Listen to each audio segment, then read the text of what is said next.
علی بن ابی طالب رضی اللہ عنہ کہتے ہیں کہ مجھے تعجب ہوتا ہے کہ ایک آدمی اسلام قبول کرے اور آدمی ذی عقل ہو، اپنے اندر عقل رکھتا ہو، ویسا آدمی سونے سے پہلے آیت الکرسی کیوں نہیں پڑھتا؟ یہ ایسی آیت ہے جس کے اندر اللہ سبحانہ و تعالیٰ کا ذکر 18 مرتبہ ہوا ہے۔ نبی صلی اللہ علیہ وسلم کہتے ہیں کہ پہلی آسمان سے لے کے دوسرے آسمان کے درمیان جو فاصلہ ہے یہ 500 سال کا ہے۔ زمین سے لے کے آسمان تک 500 سال، پہلے آسمان سے دوسرے آسمان 500 سال، دوسرے سے تیسرے 500 سال، چوتھے سے پانچویں 500 سال، پانچویں سے چھٹے 500 سال، چھٹے سے ساتویں 500 سال، اس کے بعد بہت بڑا پانی ہے جس کی گہرائی 700 سال کی ہے، اور اس پر 8 فرشتے ہیں، اور اتنے خوف زدہ ہیں، اتنا اللہ کا ڈر ہے، اتنے خشیت الہی سے دو چار ہیں، آنکھیں عرش کی طرف نہیں اٹھتی، اوپر اٹھ کے دیکھنے کی مجال نہیں۔ یہ بزرگ فرشتوں کا عالم ہے۔ اسی لیے بعض سلف صالحین نے کہا جو آدمی اللہ کو جتنا زیادہ جانتا ہے وہ آدمی اللہ کو سب سے زیادہ ڈرتا ہے۔ وَأَقُولُ فِي الْقُرْآنِ مَا جَاءَتْ بِهِ آيَاتُهُ فَهُوَ الْكَرِيمُ الْمُنزَلُ وَأَقُولُ قَالَ اللَّهُ جَلَّ جَلَالُهُ وَالْمُصْطَفَى الْهَادِي وَلَا أَتَأَوَّلُ۔ إن الحمد لله نحمده ونستعينه ونستغفره ونعوذ بالله من شرور أنفسنا ومن سيئات أعمالنا، من يهده الله فلا مضل له ومن يضلل فلا هادي له، وأشهد أن لا إله إلا الله وحده لا شريك له، وأشهد أن محمدا عبده ورسوله، وبعد، وقال الله تبارك وتعالى: الله لا إله إلا هو الحي القيوم لا تأخذه سنة ولا نوم له ما في السماوات وما في الأرض من ذا الذي يشفع عنده إلا بإذنه يعلم ما بين أيديهم وما خلفهم ولا يحيطون بشيء من علمه إلا بما شاء وسع كرسيه السماوات والأرض ولا يؤوده حفظهما وهو العلی العظیم۔ تمام قسم کی تعریفیں، وہ بڑائی، وہ بزرگی اللہ رب العالمین کے لیے ہے، جو مالک ارض و سما ہے، خالق کائنات ہے، مدبر حقیقی ہے، مالک حقیقی ہے، خالق حقیقی ہے۔ اور لاکھوں کروڑوں درود و سلام ہو محمد الرسول اللہ صلی اللہ علیہ وسلم پر، جنہیں اللہ سبحانہ و تعالی سارے کائنات کے لیے رحمت بنا کر مبعوث کیا۔ میں اللہ رب العزت کی بارگاہ میں دست بدعا ہوں کہ اللہ سبحانہ و تعالی جس طرح ہمیں اس مبارک مسجد میں ان مبارک چہروں کے ساتھ ایک مبارک موضوع کے ساتھ یہاں جمع کیا ہے، اسی طریقے سے ہمیں جنات الفردوس میں جمع کریں، آمین یا رب العالمین۔ میں میری بات کا آغاز سب سے پہلے آپ حضرات کو مبارکباد دینے کے ساتھ شروع کرنا چاہتا ہوں۔ مبارکباد اس لیے کہ آپ لوگ دین کی بات سننے کے لیے، اللہ اور اللہ کے رسول صلی اللہ علیہ وسلم کی باتیں سننے کے لیے اس مبارک مقام میں جمع ہوئے ہیں، اور ہمیں یہ بات اچھی طریقے سے جان لینا چاہیے کہ اللہ سبحانہ و تعالی دنیا اور دنیا سے جڑی ہوئی چیزوں کو، اس میں ہر فرد کو شامل کرتا ہے، سب پر اپنی عنایات کرتا ہے۔ دنیا اللہ سبحانہ و تعالی سب کو دیتا ہے، لیکن اللہ سبحانہ و تعالی اپنا دین اور اپنے دین سے محبت، اللہ اور اللہ کے رسول صلی اللہ علیہ وسلم سے محبت، دین سے لگاؤ، نماز میں دلچسپی، کار خیر میں آگے بڑھنے کی خواہش، ان اچھی اچھی چیزوں سے اللہ سبحانہ و تعالی صرف ان لوگوں کو سرفراز کرتا ہے، صرف ان لوگوں کو عطا کرتا ہے جنہیں اللہ سبحانہ و تعالی چاہتا ہے۔ دولت اللہ سب کو دیتا ہے، اللہ کو ماننے والا اسے بھی دولت ملتی ہے، اللہ کا سراپا انکار کرنے والا اسے بھی دولت ملتی ہے۔ اللہ کے معاملات میں، اللہ کے دین میں شک کرنے والا، اسے بھی دولت ملتی ہے۔ منافق، فاجر، فاسق، اسے بھی دولت ملتی ہے۔ یہ جو دولت ہے یہ سب کو ملتی ہے۔ اور اللہ سبحانہ و تعالیٰ نے دنیا میں اپنی مخلوقات کے درمیان انصاف کرنے کا فیصلہ کب کا جاری کر چکا ہے، اس لیے یہاں سب کو سب چیزیں ملتی ہیں۔ اور نبی صلی اللہ علیہ وسلم نے ایک حدیث میں ارشاد فرمایا، لو كانت الدنيا تساوي جناح بعوضة عند الله لما سقى منها كافر شربة ماء۔ اگر اللہ کے نظر میں دنیا مچھر کے پر کے برابر بھی ہوتی تو اس دنیا میں کسی کافر کو ایک گھونٹ پانی نصیب نہیں ہوتا۔ تو اللہ سبحانہ و تعالیٰ نے دنیا سب کو دیا ہے، لیکن جیسے میں نے بتایا، دین سے لگاؤ، دین کے معاملات میں کوشاں ہونا، دین کو لے کر سنجیدہ ہونا، دین سیکھنے کی خواہش رکھنا، ایسی اچھی مجالس میں آنا، یہ صرف توفیق کی بات ہے۔ اللہ سبحانہ و تعالیٰ اس کے لیے افراد چنتا ہے۔ اس لیے آپ حضرات جو مجلس میں تشریف فرما ہیں، اس مبارک بات کے مستحق ہیں کہ اللہ سبحانہ و تعالیٰ کی محبت اور اللہ سبحانہ و تعالیٰ کی رضا جوئی آپ کے شامل حال ہے۔ اور نبی صلی اللہ علیہ وسلم نے ایک حدیث میں ارشاد فرمایا، مجتمع قوم فی بیت من بیوت اللہ یتدارسون بینہم الا نزلت علیہم السکینہ۔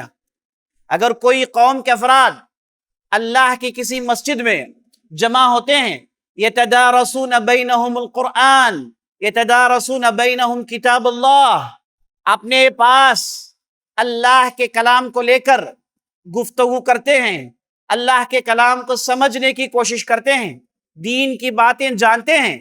اگر کوئی قوم نے کر لیا، پتہ ہے نبی صلی اللہ علیہ وسلم کیا کہتے ہیں؟ نبی صلی اللہ علیہ وسلم کہتے ہیں الا نزلت علیہم السکینہ۔ آپ حضرات کے لیے خوشخبری سنیے گا، آپ حضرات کے لیے آپ صلی اللہ علیہ وسلم نے جو خوشخبری سنائی ہے اسے آپ کان کھول کے سن لیجئے گا۔ نبی صلی اللہ علیہ وسلم کہتے ہیں نزلت علیہم السکینہ، ایسی مجلس والوں پر اللہ سبحانہ و تعالی اپنا اطمینان، چین، سکون، برکتیں نازل کرتا ہے۔ لوگ پوچھتے ہیں میری دعا قبول نہیں ہوتی، میں بار بار مانگتا ہوں میری دعا قبول نہیں ہوتی، مجھے اطمینان، چین و سکون نصیب نہیں ہو رہا ہے، تو میں کیا کروں؟ تو نبی صلی اللہ علیہ وسلم نے اس حدیث کی روح سے جواب دیا ہے کہ مجلس میں آنے والوں پر سکینت، سکون، چین نازل ہوتی ہے۔ اللہ اکبر! ایسی مبارک مجلس میں آپ تشریف فرمائیں کہ ایسی مجلس میں اللہ سبحانہ و تعالی اپنا چین، اپنی سکینت نازل فرماتے ہیں۔ اور اس کے بعد کیا؟ وَحَفَّتْهُمُ الْمَلَائِكَةُ، ایسی مجلس والوں پر ملائکہ اپنے پروں کو لے کر مجلس والوں کو ڈھانک لیتے ہیں۔ بعض روایتوں میں آتا ہے ملائکہ اپنے پر ایسی مجلس والوں کے سامنے پر جھکاتے ہیں، یعنی اشارہ ہے ان کے طرف سے مجلس والوں کو احترام کرنے کے لیے، مجلس والوں کو عزت پہنچانے کے لیے، جو کہ بہت بڑی نعمت کی بات ہے، جو کہ بہت بڑی توفیق کی بات ہے کہ ایسی مجلس والوں کو ملائکہ اپنی پوری عزت اور احترام پیش کرتے ہیں۔ تو ملائکہ ایسی مجلس کو ڈھانک لیتے ہیں۔ ملائکہ کی کئی قسمیں ہیں، ان میں سے ایک قسم ملائکہ کی یہ ہے کہ یہ زمین میں گھومتے رہتے ہیں، ان کا کام یہی ہے، زمین میں گھومتے رہتے ہیں، جہاں کہیں بھی ایسی مجلس جمع ہو جائے، جہاں کہیں بھی دین سننے کے لیے لوگ سر جوڑ کر بیٹھ گئے، کوئی دین کی بات سنا رہا ہے تو ایسی مجلس میں فوراً نازل ہو جاتے ہیں، کام ہی ان کا یہی ہے، اور مجلس والوں کو ڈھانک لیتے ہیں۔ یہ ان کی طرف سے مجلس والوں کے لیے تشریف اور احترام ہوتا ہے۔ اگر سکینت نازل ہو اور رحمت کے فرشتے نازل ہوں اور مجلس کو ڈھانک لیں، ایسی مجلس سے بہتر کون سی مجلس ہو سکتی ہے؟ اس سے بہتر، اس سے شرف والی کون سی مجلس ہو سکتی ہے؟ عزیز ساتھیوں بتا دیجئے گا۔ آپ اس کے لیے بھی مبارکباد کے مستحق ہیں کہ آپ کو اللہ کا چین و سکون، سکینت نصیب ہو رہی ہے، اور ساتھ ساتھ فرشتوں نے اس مجلس کو ڈھانک لیا ہے۔ اور تیسری بات نبی صلی اللہ علیہ وسلم نے کہا وَذَكَرَهُمُ اللَّهُ فِي مَنْ عِنْدَهُ، اللہ سبحانہ وتعالی ان مجلس میں جو حضرات بیٹھے ہوئے ہیں، اللہ اکبر، یہ جو مبارک چہرے اس مجلس میں جو بیٹھے ہوئے ہیں، پتہ ہے ان کا ذکر کہاں ہوتا ہے؟ اللہ سبحانہ وتعالی مجلس میں بیٹھنے والے فردن فردن کا نام اپنی مجلس میں ذکر کرتا ہے. وَذَكَرَهُمُ اللَّهُ فِي مَنْ عِنْدَهُ، اللہ کے پاس اللہ کے بارگاہ میں بزرگ فرشتے ہوتے ہیں. اللہ سبحانہ وتعالی اس مجلس میں، ایسی مجلس میں بیٹھنے والوں کا ذکر کرتا ہے. یہ مت سمجھیے گا کہ بھیڑ بھاڑ میں آپ ادھر ادھر نکل جائیں گے. اللہ کے ہاں ایسا ہوتا نہیں. اللہ سبحانہ وتعالی فردن فردن کو جانتا ہے. آپ میں سے ہر فرد کے اندر دل میں جو گزر رہی ہے، اللہ سبحانہ وتعالی اس سے واقف ہے. تو ہر فرد کا ذکر اس مبارک مجلس میں ہوگا. اللہ کی مجلس، اللہ کی بارگاہ، مجلس میں بزرگ فرشتے، وہاں پر آپ کا ذکر، اس سے بہتر کون سی چیز چاہیے آپ کو؟ اس سے بہتر کون سی دولت کے منتظر ہیں آپ؟ اللہ اکبر. یہ تین نعمتیں نصیب ہوتی ہیں جب کوئی بندہ آتا ہے، ایسی مجلس میں بیٹھتا ہے. آپ دعا مانگنا چاہتے ہیں، آپ کی دعا قبول کروانا چاہتے ہیں، اس سے بہتر کوئی مقام نہیں، یاد رکھ لیجیے. اس سے بہتر اللہ کے پاس دلی دل میں مناجات کرنے کے لیے کوئی دوسرا بہتر موقع نہیں ہو سکتا. جی ساتھیوں، بزرگوں، ماؤں، بہنوں، تو ایسی مجلس سے بھرپور استفادہ کرنا چاہیے.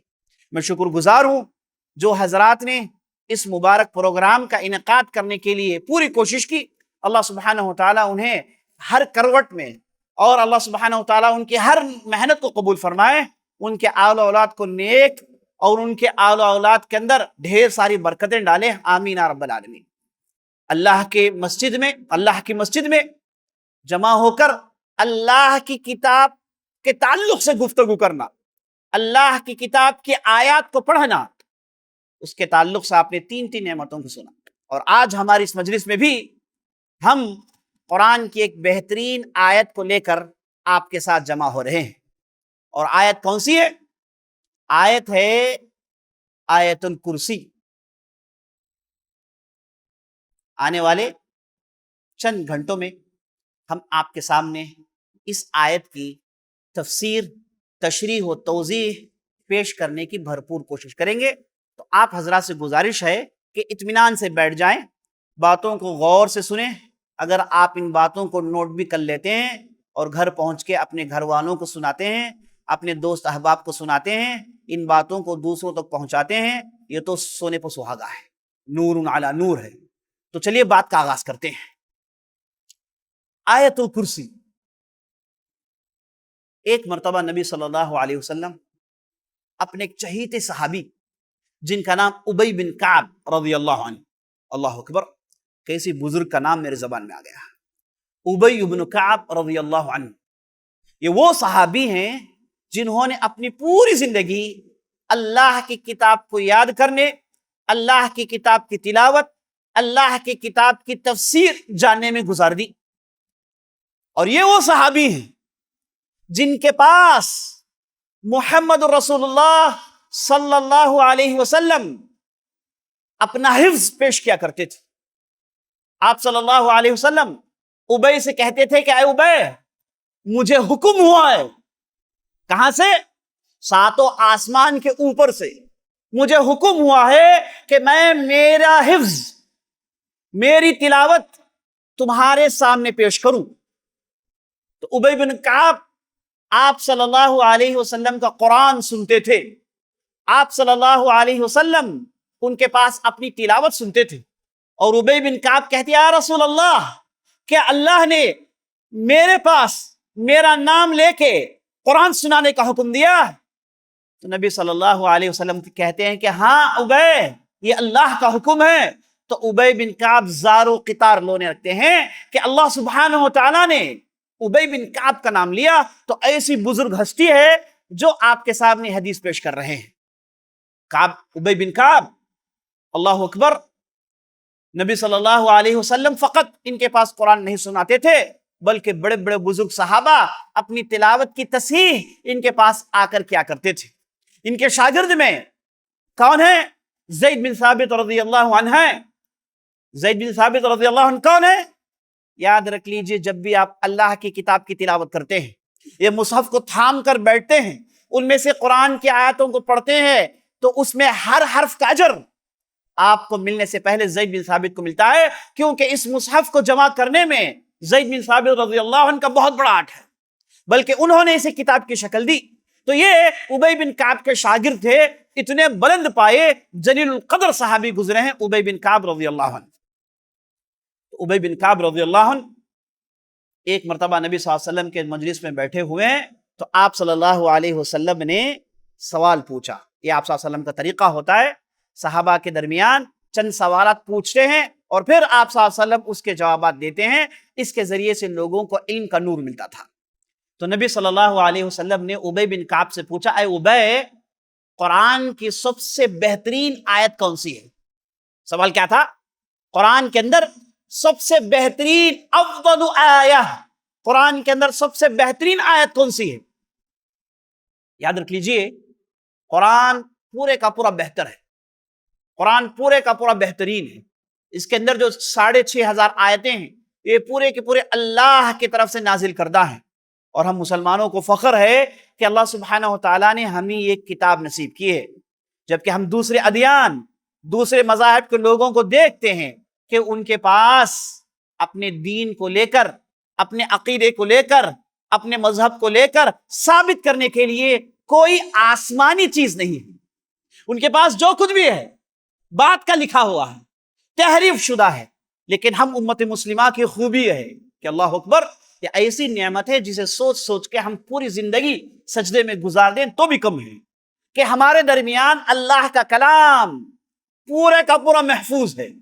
اِنَّا نَحْنُ نَزَّلْنَا الذِّكْرَ وَإِنَّا لَهُ لَحَافِظُونَ، بلا شبہ ہم نے اس قرآن کو نازل کیا اور اس کی حفاظت کی ذمہ داری ہم بھرپور اپنے اوپر لیتے ہیں۔ تو یہ اللہ کا کلام، یہ کتاب اللہ محفوظ کیا گیا ہے، اور ہمارے پاس یہ چیزیں موجود ہے جو ہمارے لیے فخر کرنے کے لیے، ساتھ ساتھ اللہ کے بارگاہ میں شکر گزار بننے کے لیے پورے سامان مہیا کرتا ہے۔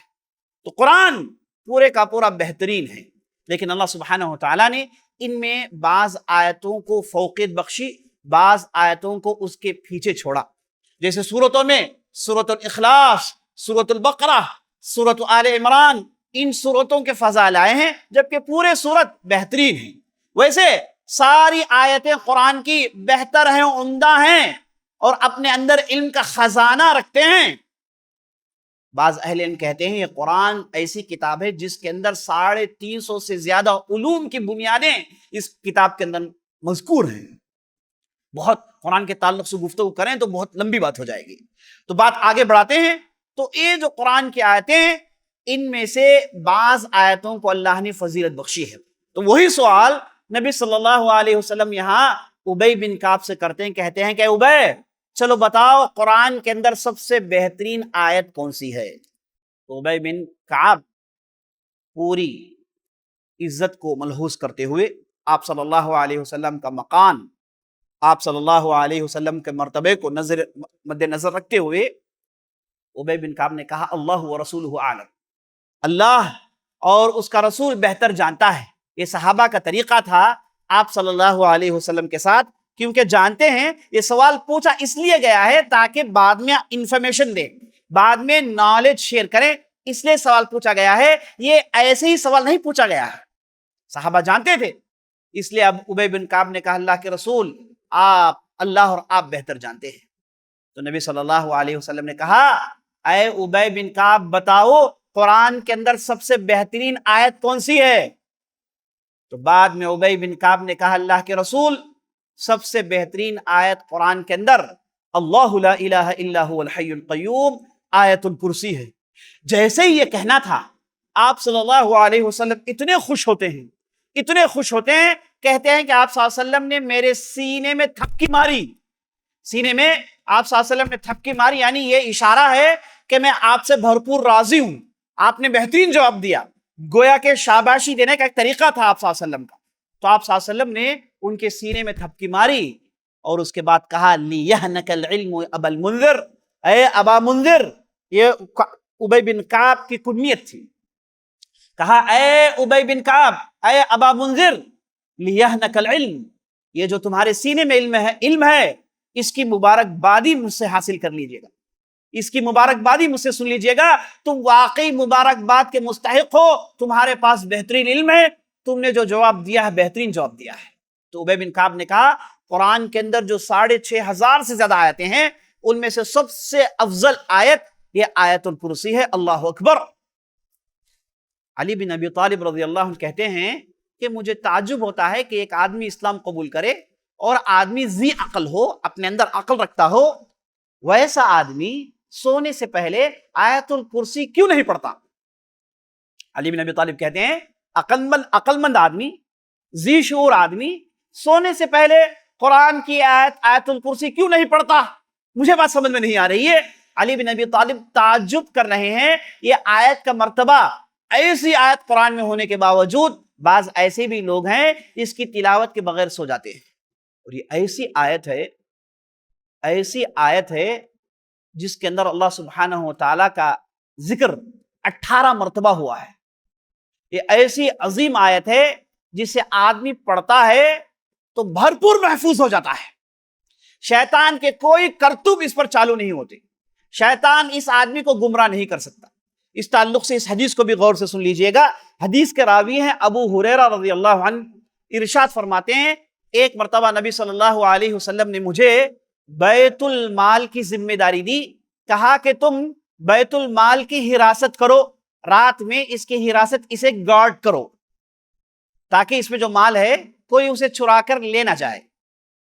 تو ابو ہریرہ رضی اللہ عنہ اس کام میں لگ جاتے ہیں، رات میں عشاء کی نماز پڑھ کے بیت المال کے پاس پہنچ جاتے ہیں، رات بھر پہرا دیتے ہیں تاکہ کوئی اس مال کو چرائے نہ۔ کہتے ہیں کہ ایک مرتبہ ہوا یہ کہ ایک آدمی آیا، بوڑھا سا، کمزور سا، جھگا ہوا آگے کی طرف سے، یہ آیا، چپکے سے وہ بیت المال سے مال چرانے کی کوشش کی۔ اتنے میں بیدار ہو گیا اور لپک کر میں نے اسے پکڑ لیا، کہا کہ اے آدمی تم کیا کر رہے ہو؟ تو جیسے ہی میں نے اسے پکڑ لیا، اس آدمی نے منت سماجت کی، کہا کہ مجھے معاف کرو، میرے یہاں بال بچے ہیں، میرے چھوٹے چھوٹے بچے ہیں، وہ بھوکے پیاسے ہیں، اس لیے میں یہاں سے مال لے رہا تھا، اس لیے یہاں سے کچھ کھانے کے سامان لے رہا تھا، تو مجھے معاف کر دو۔ تو ابو ہریرہ نے کہا کہ ہرگز نہیں، تم نے چرانے کی کوشش کی، میں اس معاملے کو نبی صلی اللہ علیہ وسلم تک پہنچاؤں۔ تو پھر وہ آدمی نے رویا، پلایا، زار و قطار رویا۔ تو ابو ہریرہ رضی اللہ عنہ نے کہا کہ چلو آئندہ یہ غلطی مت کرنا۔ دوسرے دن نبی صلی اللہ علیہ وسلم سے ملاقات ہوئی تو نبی صلی اللہ علیہ وسلم نے کہا کہ اے ابو ہریرہ، کل رات تمہاری ملاقات کس سے ہوئی؟ ابو ہریرہ رضی اللہ عنہ نے کہا ہاں یا رسول اللہ، ایک آدمی آیا تھا بیت المال سے مال چرانے کے لیے، میں نے اسے پکڑ لیا تو اس نے آہوزاری کی، رویا پلایا، تو میں رحم کر کے میں نے اسے چھوڑ دیا۔ تو نبی صلی اللہ علیہ وسلم نے کہا کہ آج رات بھی تمہیں پہرا دینا ہے اور وہ آدمی واپس آئے گا۔ تو اسی طریقے سے ابو ہریرہ پہرا دینے کے لیے بیٹھ گئے اور دیکھتے یہ ہیں رات کے آخری پہر میں پھر یہ آدمی نمودار ہوا اور مال چرانے کی اس نے کوشش کی۔ جیسے مال چرانے کے لیے آگے بڑھا، ابو ہریرہ نے پھر پکڑ لیا تو اس آدمی نے پھر رویا، منت سماجت کی، ہاتھ پیر پکڑے، کہا کہ مجھے معاف کر دو، میں محتاج تھا اس لیے میں نے چرانے کی کوشش کی۔ تو ابو ہریرہ رضی اللہ عنہ صحابی ٹہرے بڑے رحم دل، بڑے نرم دل، انہوں نے پھر اس آدمی کو معاف کر دیا اور وہ صاحب چلے گئے۔ دوسرے دن نبی صلی اللہ علیہ وسلم سے ملاقات ہوئی تو نبی صلی اللہ علیہ وسلم نے کہا کہ کل رات تمہارے صاحب نے تمہارے ساتھ کیا سلوک کیا؟ تو ابو ہریرہ نے کہا کہ ہاں رسول اللہ، وہ صاحب آئے تھے، انہوں نے پھر چرانے کی کوشش کی، میں نے اس صاحب کو پھر معاف کر کے چھوڑ دیا۔ تو نبی صلی اللہ علیہ وسلم نے کہا کہ پھر آئے گا اس رات بھی، جا کر دیکھو، آئے گا ضرور۔ اور ایسے ہی ہوا۔ تیسری رات جب پہرا دے رہے تھے تو پھر یہ صاحب نمودار ہوئے، پھر چرانے کی کوشش کی تو ابو ہریرہ کو اس بار غصہ آ گیا رضی اللہ عنہ۔ انہوں نے جھٹک کر کہا کہ تم کیسے آدمی ہو، بار بار ہم تمہیں بھگا رہے ہیں، دھتکار رہے ہیں، تم ہو کے بات سننے کے لیے تیار ہی نہیں ہو، بار بار چلے آتے ہو منہ اٹھا کر چرانے کے لیے، تم ایسا ہرگز نہیں کر سکتے، اس بار میں تمہیں رسول اللہ صلی اللہ علیہ وسلم کے پاس پہنچانے والا ہوں۔ پھر وہ صاحب نے رویا پلایا، ابو ہریرہ نے کہا کہ میں اس بار پگھلنے والا نہیں ہوں، تم نے بارہا مجھے دھوکہ دیا ہے، میں اب میری بات سے مکرنے والا نہیں ہوں، تمہیں میں نبی صلی اللہ علیہ وسلم پاس پہنچا کر رہوں گا۔ اس کے بعد وہ صاحب نے کہا، غور سے سنیے گا، اس کے بعد وہ صاحب نے کہا اے ابو ہریرہ تم چاہتے ہو کہ مجھ سے تمہیں نجات ملے، تم چاہتے ہو کہ مجھ سے تمہیں نجات ملے تو تم ایک کام کرنا۔ ابو ہریرہ نے کہا کہ بتاؤ کیا کروں؟ کہا کہ تم آیت الکرسی کی تلاوت کرنا، سونے سے پہلے آیت الکرسی کی تلاوت کرنا۔ جب تم اس آیت کی تلاوت کرو گے تمہارے لیے ایک اسپیشل خاص فرشتہ آسمان سے اتار دیا جاتا ہے جو رات بھر تمہارے لیے پہرا دیتا ہے تاکہ تمہارے قریب کوئی شیطان نہ آئے، کوئی نقصان دہ چیز تمہیں آ کر نہ پائے۔ رات بھر یہ فرشتہ تمہاری حفاظت کرتا ہے۔ یہ فرشتہ کون ہے؟ جب آدمی آیت الکرسی کی تلاوت کرتا ہے تو اس کے لیے خاص فرشتہ نازل ہوتا ہے۔ تو ابو ہریرہ نے وہ صاحب کی اس بات کو سنا اور وہ صاحب کو پکڑنا چاہ ہی رہے تھے لیکن وہ چپکے سے نکل گئے۔ تیسرے دن نبی صلی اللہ علیہ وسلم سے ملاقات ہوئی۔ نبی صلی اللہ علیہ وسلم نے پوچھا کہ بتاؤ کل رات تمہارے صاحب نے کیا کیا؟ تو ابو ہریرہ نے سارا ماجرا سنایا، کہا کہ اللہ کے رسول وہ آدمی نے تو ایک نسخہ دے دیا۔ نبی صلی اللہ علیہ وسلم نے کہا کہ وہ کیا تھا؟ تو ابو ہریرہ نے کہا کہ اس نے کہا کہ اگر تم مجھ سے نجات چاہتے ہو تو آیت الکرسی کی تلاوت کرنا۔ جب تم تلاوت کرو گے تو آسمان سے ایک خاص محافظ نازل کر دیا جاتا ہے جو تمہاری حفاظت کرتے رہتا ہے اور شیطان تمہارے قریب بھٹک بھی نہیں سکتا۔ تو نبی صلی اللہ علیہ وسلم نے ابو ہریرہ کی بات سنی اور کہا صدقک وہو کذوب۔ کتنا بہترین جملہ ہے، دیکھیے، کہا کہ وہ صاحب نے سچ کہا جبکہ وہ پکا جھوٹا ہے۔ وہ صاحب نے سچ کہا جبکہ وہ پکا جھوٹا ہے۔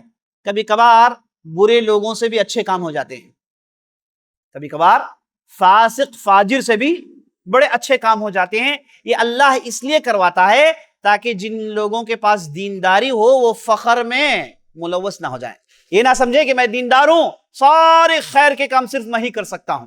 اللہ کہتا ہے کہ نہیں، اگر میں چاہوں فاسق فاجر سے بھی اچھے اچھے کام کروا سکتا ہوں۔ تاریخ اسلامی ان چیزوں سے بھری پڑی ہوئی ہے۔ یہ جو آپ قرآن پڑھتے ہیں، مصحف پڑھتے ہیں، جس کی آپ تلاوت کرتے ہیں، بڑے آسانی سے آپ پڑھ لیتے ہیں، سمجھ میں آئے نہ آئے، ہے کہ نہیں؟ دنیا میں ایک ایسی کتاب ہے جو بغیر سمجھے کے ایک بہت بڑی امت کروڑوں لوگ پڑھتے ہیں۔ وہ کون سی کتاب ہے؟ قرآن کریم۔ کوئی بھی ایسی کتاب نہیں دنیا میں جو لوگ بغیر سمجھے کے پڑھتے ہوں۔ صرف ہم امت مسلمہ کے افراد ہیں، ماشاءاللہ تبارک اللہ، ہم تو انگریزی سیکھتے ہیں، خوب سیکھتے ہیں۔ اور کب سے سلسلہ شروع ہوا؟ جب عمر 4-5 سال کی تھی تب سے شروع ہو گیا سلسلہ۔ انگریزی پڑھ رہے ہیں 20 سال گزر گئے، آج تک اس میں فلوئنسی پیدا نہیں ہوئی، لیکن پھر بھی چلا رہے ہیں کام۔ اگر آپ نے وقت نکالا 1 سال 1.5 سال کے لیے سنجیدہ طور پر تو آپ پوری عربی زبان بڑی آسانی سے سیکھ سکتے ہیں۔ ہم رہتے ہیں ایک اسلامی اور ایک عربی مملکت میں، چاروں طرف عربی کا ماحول ہے، لیکن ہم ٹھہرے بے بس، ہم ٹھہرے اللہ کی رحمت سے محرومی کے شکار کہ ہم اس زبان کو پڑھنے کی ہم نے کبھی کوشش نہیں کی۔ تو عزیز ساتھیوں، بزرگوں، ماؤں بہنوں، یہ بات ٹھان کر اٹھیے کہ میں زندگی میں ایک مرتبہ اللہ کے کلام کو عربی میں سمجھنے کی کوشش کروں۔ کتنی بڑی نعمت ہے، اللہ کتنی بڑی نعمت ہے۔ تو بہرحال یہ جو آپ قرآن کی تلاوت کرتے ہیں جس میں آپ کو زبر زیر ہے نا، تلاوت کو بہت ہی آسان کر دیا گیا ہے، پتہ ہے اس کے پیچھے کس کا ہاتھ ہے؟ اس کے پیچھے ہاتھ ہے حجاج بن یوسف الثقفی، بہت بڑا ظالم گورنر عراق کا، بہت بڑا ظالم گورنر گزرا ہے تاریخ میں۔ اس کے ظلموں کے کچھ کم واقعات نہیں ہیں، لیکن دیکھیے اللہ نے اسے ایسا کار خیر لیا۔ یہ وہ صاحب ہیں جن کے بدولت آج ہم قرآن کے اندر زیر زبر فتحہ کسرہ بغیر سمجھے پڑھنے کے پورے سامان اس کے اندر مہیا ہے۔ اس کا کریڈٹ کسے جاتا ہے؟ یہ حالانکہ انہوں نے کیا نہیں، انہوں نے افیشل کیا، کرنے والے تو ایک دوسرے فرد تھے، دوسرے عالم تھے، ابو الاسود دولی بہت بڑے عالم، انہوں نے اس کام کو کیا، لیکن حجاج بن یوسف چونکہ گورنر تھے انہوں نے اسے لاگو کروایا، کہا کہ اس کے بعد مصحف اسی ڈھنگ سے لکھا جائے گا، بغیر فتحہ کسرہ ضمہ کے مصحف کو نہیں لکھا جائے گا۔ تو آج تک امت اس سے فائدہ اٹھاتی ہے۔ تو یہ کام کرنے والے کون تھے؟ ظالم تھے۔ فاسق فاجر سے بھی اللہ سبحانہ وتعالی اچھے کام لے لیتا ہے۔ تو یہاں پر نبی صلی اللہ علیہ وسلم نے بہترین جملہ ادا کیا، کہا صدقک وہو کذوب، یہ صاحب نے بڑا بڑی سچی بات سنائی جبکہ وہ پکا جھوٹا ہے. اشارہ یہ تھا کہ یہ شیطان تھا جو تینوں رات ابو ہریرہ کو چھیڑ رہا تھا, انہیں تکلیف دے رہا تھا, اور آخر کار اسی نے نسخہ سنایا, بخاری کی روایت. تو سبحان اللہ, اب ہمیں معلوم ہو گیا کہ رات میں آپ جب سورہ اس آیت کی تلاوت کرتے ہیں, آیت الکرسی کی تلاوت کرتے ہیں, آپ کے لیے خاص حفاظت کا انتظام ہوتا ہے. کتنے لوگ ایسے ہیں جو کہتے ہیں کہ خواب مجھے بڑے ڈراؤنے چہرے نظر آتے ہیں, مجھے ٹھیک سے نیند نہیں آتی, جی گھبرایا سا ہوتا ہے, دل پھڑپڑا رہا ہے, راتوں میں مجھے نیند نہیں آتی ہے نا, چین نہیں, سکون نہیں. ان کے لیے بہترین نسخہ ہے, آپ اس آیت کی تلاوت کریے, ایک بار نہیں, دو بار نہیں, 3 بار اس کا ورد کریے اور سو جائیے. اس کے بعد دیکھیے کہ کتنا چین و سکون کی آپ کو نیند آتی ہے, اور اس کے بعد شیطان کا کوئی حربہ کام نہیں آتا. تو ایسی بہترین آیت ہے یہ. اور اسی طریقے سے اسی جیسی ایک دوسری حدیث ہے, اسے بھی سن لیجئے گا. اس کے راوی ابی بن کعب ہیں, کہتے ہیں کہ ایک مرتبہ میں میرے گھر میں تھا, قرآن کی تلاوت کر رہا تھا, تو اتنے میں مجھے کوئی چھاؤں سا نظر آیا, کوئی گزر رہا ہے. اٹھ کے گیا, میں اس پکڑ لیا, دیکھ رہا ہوں کہ چھوٹا سا بچہ ہے, اور میں نے جب اسے پکڑا تو اس کے ہاتھ کتے کے جیسے ہاتھ ہیں, اور اس کے بال کتے کے بال جیسے. میں نے کہا کہ تم کیا بلا ہو, کیا مصیبت ہو تم؟ تو اس نے کہا کہ اے ابے, تم مجھ سے نجات حاصل کرنا چاہتے ہو تو آیت الکرسی کی تلاوت کرو, اس کا ورد کرو, تم مجھ جیسے شیطانوں سے بچ جاؤ گے. اس قسم کی بھی روایت موجود ہے, جس سے معلوم ہوا. اور اسی روایت میں بات موجود ہے کہ اس نے کہا کہ اگر تم صبح میں اس آیت کی تلاوت کرو گے شام تک محفوظ رہو گے, اور شام کو اس آیت کی تلاوت کرو گے صبح تک محفوظ رہو گے. اللہ اکبر, ایسی بہترین آیت ہے. چلیے اس آیت کے معنی سنتے ہیں. آیت کا آغاز دیکھیں کس سے ہوتا ہے؟ اللہ لا الہ الا هو الحی القیوم. اللہ اکبر. اللہ جو ہمیشہ زندہ رہنے والا, ہمیشہ قائم رہنے والا ہے. اور یہاں پر آیت کا آغاز ہوا اللہ کے لفظ سے, اللہ جسے لفظ الجلالہ کہتے ہیں. اللہ ایسا لفظ ہے جب آدمی کہتا ہے تو اس کے رونگٹے کھڑے ہو جاتے ہیں, دل خوف زدہ ہو جاتا ہے, جسم میں کپ کپی طاری ہو جاتی ہے. اتنا مضبوط لفظ ہے. اور اللہ کے لیے جان رکھیے, چاہے دنیا کی کوئی بھی زبان ہو, اللہ کے لیے سب سے موزون لفظ, اللہ کے لیے سب سے سوٹیبل لفظ اللہ کے علاوہ کوئی دوسرا لفظ نہیں ہے. آپ انگریزی میں گاڈ کہیے تو گاڈ کا تو پھر فیمینین فارم بھی آ جاتا ہے گاڈس, اور اس کا پلورل فارم بھی آ جاتا ہے گاڈز. خدا کہیے خدائیں, اس کی جمع نکل آتی ہے. کسی بھی زبان میں اللہ کی ذات کے لیے اس سے مناسب لفظ ہے ہی نہیں. اللہ کا لفظ عربی زبان میں خود ایک انوکھا لفظ ہے. عربی زبان میں خود اس زبان کو آپ اسے پلورل نہیں بنا سکتے, اس کی جمع نہیں بنا سکتے, اس کا مؤنث بنا نہیں سکتے. خاص عربی زبان میں اللہ کے لیے لفظ موجود ہے, اور بعض لوگ کہتے ہیں کہ ہبریو زبان میں بھی ایک لفظ موجود ہے اسی طریقے سے. تو دنیا میں کوئی زبان میں لفظ نہیں جو اللہ کے لیے سوٹیبل ہو جیسے اللہ کا لفظ. اسی لیے بعض جو غیر مسلم حضرات ہیں وہ یہ سمجھتے ہیں کہ ہمارے یہاں جو خدائیں ہیں ان کے ہم نے نام دے رکھے ہیں, اور مسلمان بھی ہیں, ان کے یہاں جو خدا ہیں ان کا نام اللہ ہے. وہ مسلمانوں کا خدا ہے اور ہمارے خدا کے تو مختلف نام پہلے سے ہیں. یہ تصور ہے ان کا. انہیں یہ بتانا چاہیے کہ اللہ یہ سب کا خالق مالک ہے, چاہے مسلمانوں کے غیر مسلمانوں. ہم مسلمان اس عربی لفظ کو اس لیے استعمال کرتے ہیں کیونکہ یہ لفظ سب سے اللہ کے لیے سوٹیبل کرتا ہے. اس کے اندر جو یونیکنس ہے, اس کے اندر جو انوکھا پن ہے, کسی اور کے اندر نہیں. اس لیے اس لفظ کو استعمال کرنا ہم مسلمان زیادہ پسند کرتے ہیں. چاہے مسلمان کوئی بھی زبان بولے, لیکن اللہ کو اللہ ہی کہتے ہیں کیونکہ اس کے اندر یہ اسباب ہیں جس کا آپ نے ذکر سنا. اللہ, مجھے یہاں پر نبی صلی اللہ علیہ وسلم کی حدیث یاد آ رہی ہے. آپ صلی اللہ علیہ وسلم کہتے ہیں قرآن کی 3 سورتوں میں اللہ کا اسم اعظم ہے. کیا ہے؟ اللہ کا اسم اعظم ہے۔ کیا مطلب اسم اعظم کا؟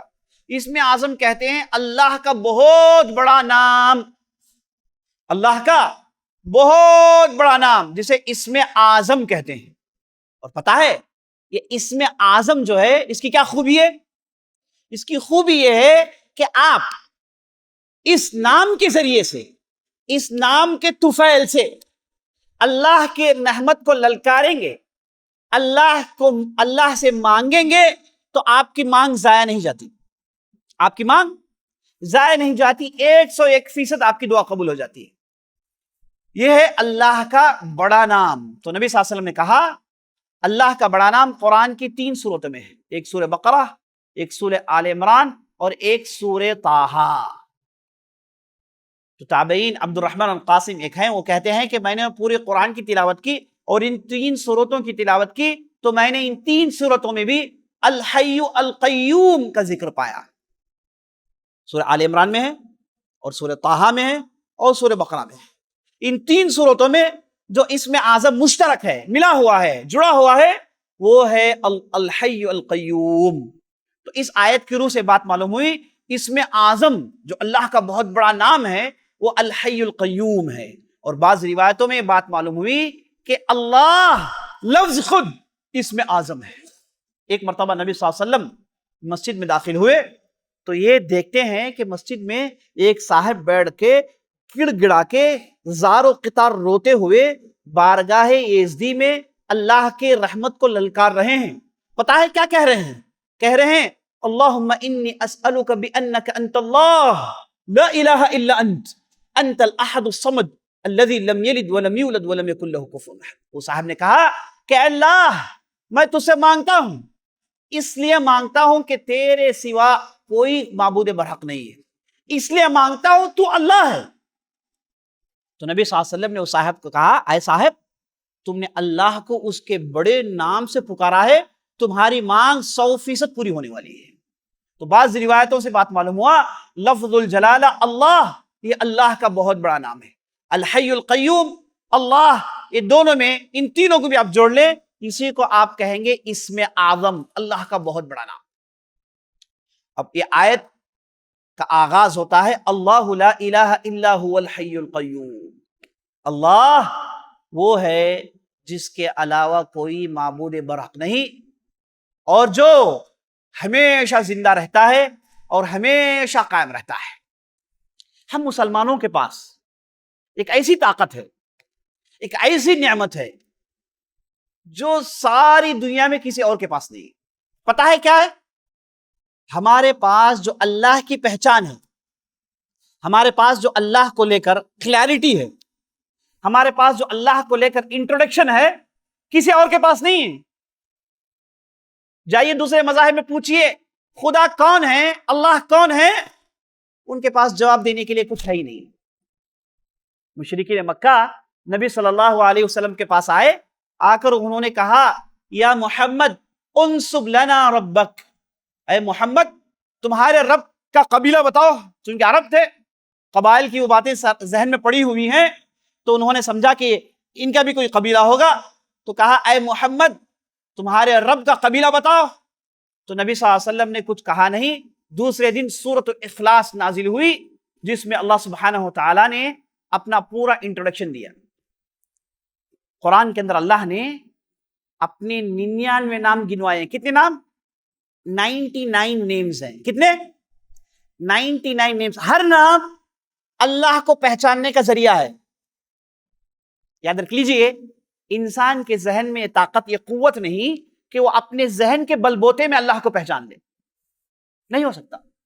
انسان کا جو ذہن ہے، دماغ ہے، تو 150 گرام کا ہے، اس میں اتنی طاقت نہیں کہ اس کے رسائی اللہ تک ہو جائے۔ جب تک اسے صحیح ہدایت نہیں ملتی، اسے رسول نہیں بتاتے، انسان کو معلوم نہیں ہوتا کہ اللہ کیا ہے۔ اسی لیے اللہ نے ہدایت کی ذمہ داری خود اٹھا لی اپنے اوپر۔ فَإِمَّا يَأْتِيَنَّكُم مِّنِّي هُدًى، اے لوگوں جان رکھو میرے طرف سے تمہیں ہدایت ملنے والی ہے۔ ہدایت کی ذمہ داری کس کی ہے؟ راستہ بتانے کی ذمہ داری کس کی ہے؟ یہ اللہ کی ہے۔ یہ اللہ نے انسانوں کے بل بوتے پہ نہیں چھوڑا، اگر چھوڑتا تو کیا ہوتا؟ وہی ہوتا ہم دوسرے غیر مسلمانوں کے پاس دیکھتے ہیں۔ ہر آدمی نے اپنے اللہ کو اپنے انداز سے سمجھا ہوا ہے۔ اپنے خدا کو اپنے انداز سے سمجھا ہوا ہے. کوئی پتھروں میں دیکھتا ہے, کوئی جانوروں میں دیکھتا ہے, کوئی انسانوں میں دیکھتا ہے, کوئی اپنی بیوی میں دیکھتا ہے, کوئی عورت میں دیکھتا ہے. ہر آدمی اللہ کو اپنے اپنے انداز سے تلاش کر رہا ہے. کوئی جاتا ہے سانت بن جاتا ہے, سنیاسی بن جاتا ہے, جنگلوں میں چلا جاتا ہے, جبم میں بیٹھ جاتا ہے اور اتنا جبم کرتا ہے کہ اسی میں مر جاتا ہے. کوشش کیا ہے؟ اللہ کو پہچاننا.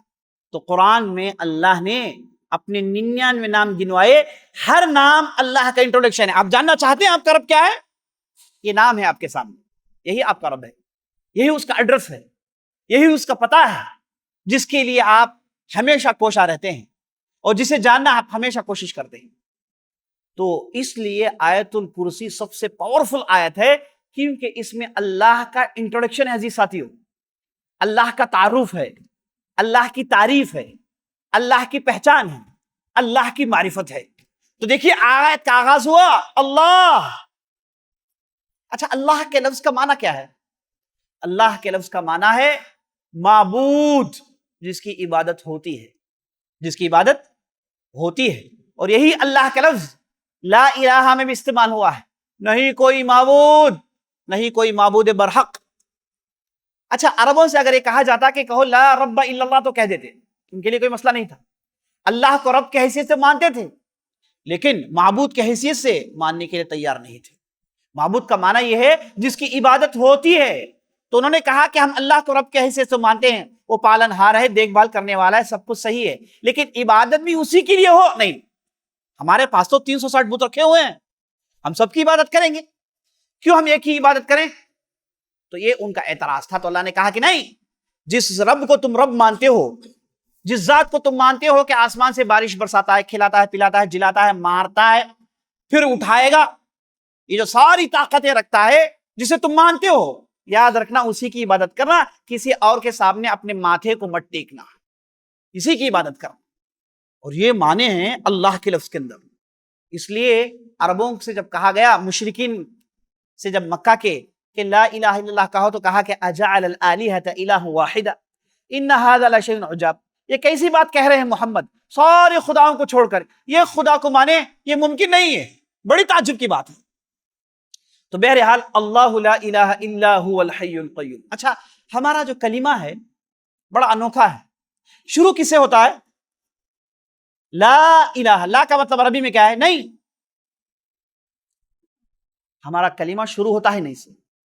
پہلے آپ اپنے سسٹم کو فارمیٹ کرو, اس میں جتنے بھی وائرسز ہیں سب فارمیٹ, کہو کہ نہیں کوئی معبود, کسی کو مانتا نہیں بھائی, سب کے خواہشات, سب کی محبتیں, سب کا لگاؤ نکالو دل سے. جب پورا دل آپ کا فارمیٹ ہو گیا, الا اللہ, کہو کہ ایک اللہ ہے.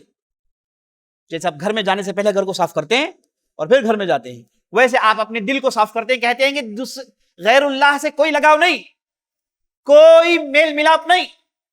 دل کو صاف کرنے کے بعد کہتے ہیں الا اللہ, اللہ کے علاوہ. الحی, ہمیشہ زندہ رہنے والا. اللہ اکبر. اللہ سبحانہ تعالیٰ کو موت نہیں آتی. هو الحی الذی لا يموت, وہ مرتا نہیں ہے, وہ ہمیشہ قائم ہے. ابھی انسان کے دماغ کے پٹی میں یہ انفینٹی کا کانسیپٹ نہیں آ سکتا نا. وہ اگر کسی چیز کا آغاز کا قائل ہے تو ختم کا بھی قائل ہے. کوئی چیز شروع ہوئی تو ختم ہوگی, جو بھی چیزیں وہ شروع ہوئی ہیں. انفینٹی کی باتیں انسان کو سمجھ میں نہیں آتی, تو اسے جان لینا چاہیے کہ اس کے دماغ کے لیمیٹیشنز ہیں, اس کی سوچ کے لیمیٹیشنز ہیں. اس کے لیے خیر یہی ہے کہ جو چیز نہیں جانتا کہہ کے, جو کہتا ہے کہ جان لو تو اسے جان کے جان لے, ہے کہ نہیں؟ اسی میں اس کے لیے خیر. تو اللہ ہمیشہ زندہ رہتا ہے, نہ اس کے لیے آغاز ہے نہ اس کے لیے اختتام ہے. القیوم, ہمیشہ قائم رہنے والا.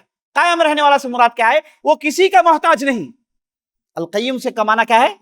وہ کسی کا محتاج نہیں, نہ کسی کھانے کا, نہ کسی افراد کا, نہ کسی کمزوری کا, نہ کسی خواہش کا, وہ کسی بھی چیز کا محتاج نہیں. یہ معنی آتا ہے القیوم.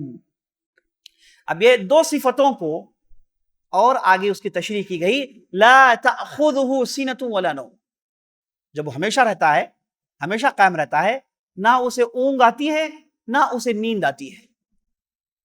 سینہ کہتے ہیں اونگ کو، نوم کہتے ہیں نیند کو. نہ اللہ کو اونگ آتی ہے نہ اللہ سوتا ہے. یہ اس لیے بتایا گیا، یہ جو یہود ہیں وہ یہ کہتے ہیں کہ اللہ نے آسمان زمین کو 6 دن میں بنایا، پھر اللہ تھک گیا. تو اللہ نے قرآن میں ارشاد فرمایا وَمَا مَسَّنَا مِن لُغُوب، ہم تھکتے نہیں ہیں، ہمیں کوئی تھکاوٹ چھوٹی نہیں ہے. لَا تَأْخُذُهُ سِنَةٌ وَلَا نَوْمٌ لَهُ مَا فِي السَّمَاوَاتِ وَمَا فِي الْأَرْضِ. اور آسمانوں میں زمین میں جو کچھ بھی ہے سب کا ایک اکیلا مالک اللہ ہے. اشارہ یہ ہے کہ جب آسمان زمین کا وہ مالک ہے، تم کس کھیت کی مولی ہو؟ تمہاری وقت کیا ہے؟ تمہارا وزن کیا ہے؟ تم کیا ہو؟ تم کچھ بھی نہیں. جبکہ آسمان زمین اس کے ہیں، تمہیں بھی واپس اسی کی طرف لوٹنا ہے. یہ اشارہ ہے.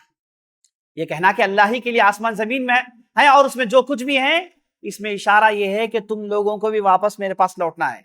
جب آسمان زمین میرے پاس لوٹ کر آتے ہیں تو اے انسان تجھے موت آئے گی، موت آنے کے بعد تجھے میرے طرف لوٹنا ہے اور حساب کتاب پورا ادھر ہونے والا ہے. ہو سکتا ہے کہ دنیا میں تو بعض کام کر کے بچ جائے، نا انصافی کر کے بچ جائے، فلاں کام کر کے بچ جائے، لیکن یاد رکھنا رجوع کرنا تو میرے پاس ہے، لوٹنا میرے پاس ہے. پورا حساب کتاب میں تم سے لینے والا ہوں. یہ معنی ہے اس آیت کا لہو ما فی السماوات و ما فی الارض. اس کے بعد دیکھیے من ذا الذی یشفع عندہ الا باذنہ.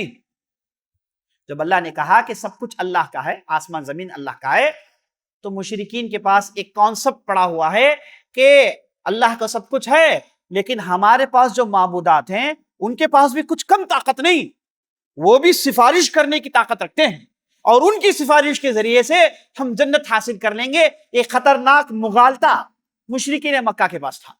تو اللہ نے اس مغالطے کی بنیاد کو توڑا اور کہا من ذا الذی یشفع عندہ الا باذنہ. کون، کس کی جرت ہے، کس کی مجال ہے، کون ہے وہ مائی کا لال جو ہمارے پاس سفارش کرے بغیر ہماری اجازت کے؟ سفارش ہے، برحق ہے. نبی صلی اللہ علیہ وسلم بھی شفاعت کرتے ہیں، اس میں ذرا برابر بھی شک نہیں. سفارش ہے، شفاعت ہے. آپ صلی اللہ علیہ وسلم 7 قسم کی شفاعتیں کریں گے. جب جنتی جنت کے پاس چلے جائیں گے، دیکھیں گے کہ جنت کے دروازے بند ہیں، کہیں گے اللہ کے رسول کے پاس کہ اللہ کے رسول آپ سفارش کریں. تو نبی صلی اللہ علیہ وسلم سفارش کریں گے تو جنتیوں کے لیے جنت کے دروازے کھولے جائیں گے.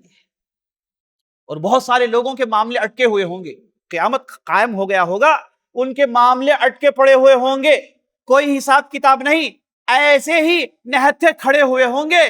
یہ لوگ دوڑیں گے انبیاء کے پاس، نوح کے پاس جائیں گے، ابراہیم کے پاس جائیں گے، موسیٰ کے پاس جائیں گے، عیسیٰ کے پاس جائیں گے، آخر آئیں گے محمد رسول اللہ صلی اللہ علیہ وسلم کے پاس اور گزارش کریں گے کہ آپ ہمارے حق میں سفارش کر دینا. تو نبی صلی اللہ علیہ وسلم فوراً سجدے میں چلے جائیں گے. اور پتہ ہے ہوگا کیا؟ سجدے میں جانے کے بعد پتہ ہے کیا ہوگا؟ ایک بہت ہی عجیب و غریب چیز ہوگی.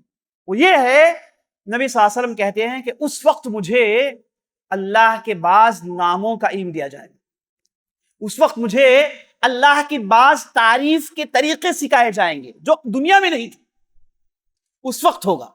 تو نبی صلی اللہ علیہ وسلم اللہ کے ان ناموں کو لے کر اللہ کے رحمت کو للکاریں گے، اللہ کی بارگاہ میں گڑ گڑائیں گے، سجدے میں پڑے ہوئے ہوں گے، ماتھا ٹھیکے ہوئے ہوں گے، ناک رگڑ رہے ہوں گے. تو اللہ سبحانہ و تعالیٰ نبی صلی اللہ علیہ وسلم سے کہے گا ارفع راسک اشفع تشفع، اے محمد سر اٹھاؤ، چلو اب سفارش کرو، آپ کی سفارش ہم قبول کریں گے. تو نبی صلی اللہ علیہ وسلم سفارش کریں گے تو کئی لوگوں کے بیڑے پار ہوں گے، کئی لوگوں کے مسائل کا حل نکل آئے گا. حافظ القرآن اپنے گھر والوں کے حق میں سفارش کرے گا. شہید جو اللہ کی راہ میں شہید ہو جاتا ہے وہ اپنے گھر والوں میں سفارش کرے گا. تو سفارش برحق ہے، اس کا کوئی انکار نہیں کر سکتا. لیکن یاد رکھ لینا یہ سفارش کے لیے بھی اجازت کی ضرورت ہے. سفارش کے لیے بھی ایسے نہیں کہ علم بلم آدمی سے کہا گیا ہے کہ چلو بھائی سفارش کرو. جیسے ہم بعض لوگوں کے پاس سنتے ہیں، کہتے ہیں کہ بھائی آپ آ جاؤ، میرے شاگرد بن جاؤ، پتہ ہے میں کیا کروں گا، میں تمہاری سفارش کروں گا اللہ کے پاس. بھائی صاحب، قیامت کے دن ماحول یہ ہوگا کہ جبرائیل اور روح الامین سب چپ چاپ کھڑے ہوں گے. یوم یقوم الروح والملائکہ، سب چپ چاپ لا یتکلمون، کوئی بات نہیں کرے گا. روب دبدبا اتنا ہوگا کہ کسی کی مجال نہیں کہ اپنے آنکھیں اوپر اٹھائے. ایسا بھیانک اور ایسا ہیبتناک منظر ہوگا. وہاں پر یہ کھیت کی مولی کیا سفارش کریں گے؟ افسوس جہالت لوگوں کے، افسوس لوگوں کی جہالت پر. تو نبی صلی اللہ علیہ وسلم، اللہ سبحانہ وتعالی کہتا ہے من ذا الذی یشفع عنده الا باذنہ، کون ہے مائی کا لال جو میرے بارگاہ میں سفارش کرے اور میری اجازت نہ ملے؟ یاد رکھ لیجیے، اللہ سبحانہ وتعالی اجازت دے گا، کہے گا کہ آپ فلاں کے حق میں سفارش کر سکتے ہیں، تو جب جا کے سفارش کرنے والا سفارش کرے گا، ورنہ ایسے ہی سفارش کرنے کی کسی کی ضرورت نہیں ہوگی. وہ وقت ہوگا جب انبیاء علیہ السلام، نوح، ابراہیم، سب کہیں گے اللہم سلم سلم، اللہم سلم سلم، آج میں بچ جاؤں، آج میرا بچاؤ ہو جائے تو کافی ہے، اللہ آج مجھے بچا دیجیو، یہ میرے لیے کافی ہے. یہ ماحول ہوگا، نفسی نفسی کا عالم ہوگا. وہاں پر یہ جو لوگ کہتے ہیں کہ ہم سفارش کریں گے، آ جاؤ ہمارے پاس، تو انہیں جان لینا چاہیے کہ یہ جہالت پر مبنی باتوں کو چھوڑ دیں، صحیح علم کی طرف رجوع کریں. من ذا الذی یشفع عنده الا باذنہ، کون ہے جو اللہ کے ہاں سفارش کرے بغیر اجازت کے؟ آسمان زمین کا مالک ہے، کسی کی مجال نہیں کہ وہ آگے بڑھے اللہ کے پاس سفارش کرے. من ذا الذی یشفع عنده الا باذنہ یعلم ما بین ایدیہم وما خلفہم. بھائی سفارش کس کی ہوتی ہے؟ یاد رکھ لیجیے، سفارش دنیا میں جو ہوتی ہے وہ ایک قسم کا انٹروڈکشن ہوتا ہے کہ فلاں آدمی ہے، بڑے اچھے آدمی ہیں، محتاج ہیں، آپ ان کا معاملہ آسان کر دیجئے، آپ انہیں سپورٹ کریے، آپ انہیں کچھ مدد کریے. یہ دنیا میں انٹروڈکشن ہے. لیکن اللہ سے جب یہ سفارش جڑ جاتی ہے، اس کا معنی انٹروڈکشن کا نہیں ہے. اللہ کیوں نہیں جانے گا بھائی؟ وہی کہتا ہے یعلم ما بین ایدیہم وما خلفہم، وہ آگے اور پیچھے ساری باتوں کو جانتا ہے، تو کسی سفارش کے محتاج نہیں ہے سبحانہ وتعالی. اصل میں سفارش کا ایک کانسیپٹ، اس کی اجازت اس لیے ہے کہ جو سفارش کر رہا ہے اسے اعزاز بخشے، اسے عزت بخشے ساری مخلوقات کے سامنے، کہ بھائی یہ فلاں آدمی اتنا بہترین مرتبے والا، اتنا نیک، کہ آج ڈنکے کی چوٹ میں لوگوں کے سامنے اسے سفارش کرنے کا موقع دیا جا رہا ہے، عزت بخشنے کے لیے، اعزازی طور پر. یہ نہیں کہ صاحب اللہ کو انٹروڈکشن کرا ہوا ہے یا پھر اللہ نہیں جانتا، ایسا نہیں. اسی لیے اللہ نے کہا یعلم ما بین ایدیہم وما خلفہم، وہ تو آگے پیچھے سب چیزوں کو جانتا ہے، اسے سفارش کی کیا ضرورت؟ یعلم ما بین ایدیہم وما خلفہم ولا یحیطون الا من علمہ الا بما شاء. اور بندوں کو جو علم ہے وہ اتنا ہی علم ہے جتنا اللہ نے انہیں دیا ہے. اللہ کی اگر مرضی نہ ہو تو ان علوم کے طرف ان کی رسائی بھی نہیں ہوتی. بہت ساری چیزیں ہیں جو انسان نہیں جانتا. انسان جو جانتا ہے وہ مٹھی بھر بھی نہیں ہے. مجھے یہاں پر ایک واقعہ یاد آ رہا ہے. جب موسیٰ علیہ السلام خضر علیہ السلام کے ساتھ سفر کر رہے تھے، ان کا جو سفر، مشہور سفر، ایک مرتبہ دونوں کشتی میں چڑھ جاتے ہیں. تو جب کشتی میں سفر کر رہے ہوتے ہیں تو ہم جانتے ہیں کہ خضر نے کشتی توڑ دی، تو پھر موسیٰ کو غصہ آیا. تو جب کشتی میں سفر کر رہے تھے تو موسیٰ علیہ السلام کو خضر نے کہا اے موسیٰ دیکھو ایک چڑیا بیٹھی ہوئی ہے کشتی میں، وہ چڑیا نے سمندر میں اپنا چونچ ڈالا ہوا ہے. خضر نے موسیٰ سے کہا اے موسیٰ تیرا اور میرا علم چڑیا کے چونچ میں جو پانی ہے اس کے مانند ہے، اور یہ جو سمندر ہے یہ سارے کا سارا اللہ کا علم ہے. تیرا میرا علم، یہ چڑیا کے چونچ میں جو پانی کا بوند چپکا ہوا ہے نا، یہ ہے ہمارا میرا اور تیرا علم، اور باقی اللہ کا علم ہے. تو اللہ کا علم انسان سوچ بھی نہیں سکتا، اللہ کا علم انسان سوچ بھی نہیں سکتا. اور انسان کو اللہ نے بعض چیزوں کو سکھایا ہے، اور اگر اللہ نہیں چاہتا تو اس کی رسائی وہاں تک ہوتی نہیں ہے. وَلَا يُحِيطُونَ بِشَيْءٍ مِّنْ عِلْمِهِ إِلَّا بِمَا شَاءَ. اللہ کے تعلق سے انہیں کچھ بھی معلوم نہیں ہوتا اگر اللہ نہیں چاہتا. تو یہاں اشارہ ہے کہ اپنے عقل کے بل بوتے پر آپ اللہ کو کھوج نہیں سکتے. فلاسفر ہزار کہیں، اپنے ذہنی گھوڑے دوڑائیں اور من مانے باتیں لکھیں، یاد رکھ لیں ان کے پاس صحیح علم کا سورس نہیں ہے.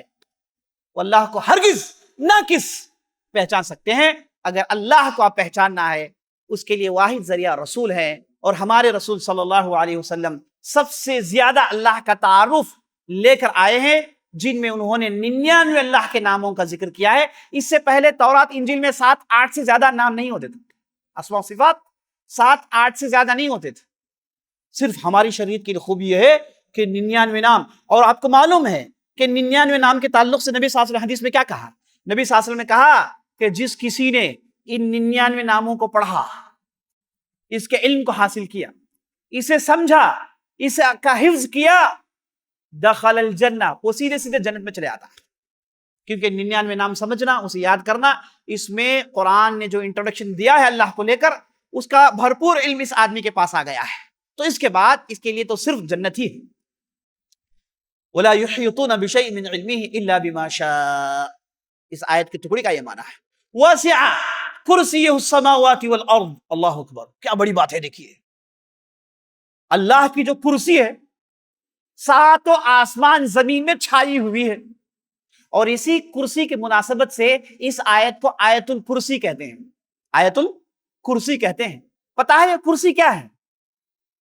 یہ کرسی ساتوں آسمان میں چھائی ہوئی ہے. اور ہم ٹہرے اتنے لاچار اور اتنے بیگانے کہ ہمیں پتا ہی نہیں کہ یہ آسمان کی وسعت کیا ہے. میں آپ کے سامنے ایک حدیث بناتا تھا. روایت ہے ابن ابی زمانین کی صحیح روایت. اس میں نبی صلی اللہ علیہ وسلم کہتے ہیں کہ پہلی آسمان سے لے کے دوسرے آسمان کے درمیان جو فاصلہ ہے یہ 500 سال کا ہے. زمین سے لے کے آسمان تک 500 سال. پہلے آسمان سے دوسرے آسمان 500 سال، دوسرے سے تیسرے 500 سال، چوتھے سے پانچویں 500 سال، پانچویں سے چھٹے 500 سال، چھٹے سے ساتویں 500 سال. اس کے بعد بہت بڑا پانی ہے جس کی گہرائی 700 سال کی ہے. اور اس پر 8 فرشتے ہیں. 8 فرشتے ہیں جن کی عظمت یہ ہے کہ ان کے کان کے لولکیوں سے لے کے ان کے کھاندوں تک 700 سال کا فاصلہ ہے. ان کے کان کے لولکیوں سے لے کے ان کے کھاندوں تک 700 سال کا فاصلہ ہے. اور اتنے خوف زدہ ہیں، اتنا اللہ کا ڈر ہے، اتنے خشیت الہی سے دو چار ہیں، آنکھیں عرش کی طرف نہیں اٹھتی. سب خوف زدہ ہیں، سب پر تھرا رہے ہیں خوف سے. اوپر اٹھ کے دیکھنے کی مجال نہیں. یہ بزرگ فرشتوں کا عالم ہے. اسی لیے بعض سلف صالحین نے کہا من کان باللہ اعرف کان باللہ اخوف. جو آدمی اللہ کو جتنا زیادہ جانتا ہے وہ آدمی اللہ کو سب سے زیادہ ڈرتا ہے. اب جتنے اللہ کے قریب جائیں گے اتنا آپ اللہ سے ڈریں گے، کیونکہ آپ کو عظمت معلوم ہوگی نا. یہ فرشتے وہ ہیں جو اللہ کی عظمت کو دیکھ رہے ہیں، اتنے بزرگ، اور اوپر عرش کو تھامے ہوئے ہیں. 8 ان کی تعداد ہے. انہی کو کروبیون کہا جاتا ہے. انہی کے تعلق سے علامہ اقبال نے کہا درد دل کے واسطے پیدا کیا انسان، ورنہ طاعت کے لیے کچھ کم نہ تھے کروبیاں. ورنہ طاعت کے لیے کچھ کم نہ تھے کروبیاں. کروبیاں کون ہیں؟ یہی 8 بزرگ فرشتے ہیں جو اللہ کے عرش کو تھامے ہوئے ہیں. اور پتہ ہے عرش کتنا بڑا ہے؟ کوئی مخلوق نہیں جانتا. اب اس عرش میں ایک جگہ ہے جہاں اللہ سبحانہ وتعالی اپنے قدم رکھتے ہیں. کیا رکھتے ہیں؟ اپنے قدم رکھتے ہیں. اور اس جگہ کو کرسی کہتے ہیں. اور یہ کرسی ساتوں آسمان میں چھائی ہوئی ہے، یعنی انسان کے سوچ کے ماورا ہے. حدیثوں میں بات آئی ہے آمنا صدقنا کہیے، غیر ضروری ذہن کے گھوڑے دوڑائیں گے، گمراہ ہونے کے عین امکانات ہیں. تو یہ ہے کرسی. اور دوسری روایت میں نبی صلی اللہ علیہ وسلم کہتے ہیں عرش کے سامنے کرسی کی مثال کیا ہے؟ جیسے ایک بڑا صحرا ہے، چٹیل صحرا ہے، اس میں ایک کڑی، ایک سونے کی کڑی پڑی ہوئی ہے. تو یہ جو چٹیل صحرا ہے اس کی مناسبت اس کڑی کے سامنے کیا ہے؟ ایک لوہے کا ٹکڑا پڑا ہوا ہے.